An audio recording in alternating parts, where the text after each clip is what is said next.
Get a day. Start. It was suggested by the commission that there should be a separate department for the scheduled tribes.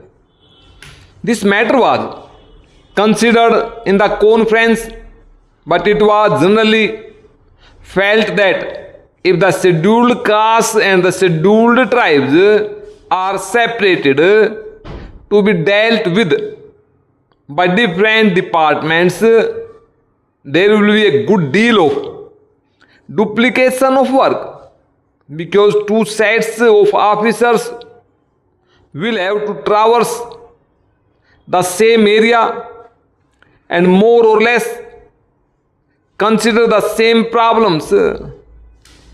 It was therefore the unanimous opinion of the conference of state ministers that one department should deal with the problems of the scheduled castes and the scheduled tribes, and it was also agreed that there should be a separate directorate for the same.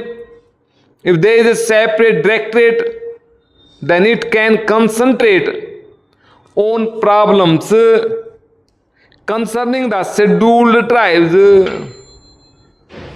It was also suggested that this directorate, which will have to be set up in all the states and especially in states where the population of the scheduled tribes exceeds 1 million, should also look after the work relating to the denotified and the nomadic tribes, in addition to, as I said, the work relating to the scheduled tribes. The conference was in favor of having tribes advisory councils to advise on the protection and development of the scheduled tribes in all the states and union territories, whether they have scheduled areas or not. The House, I am sure, is aware that there are scheduled areas or non-scheduled areas.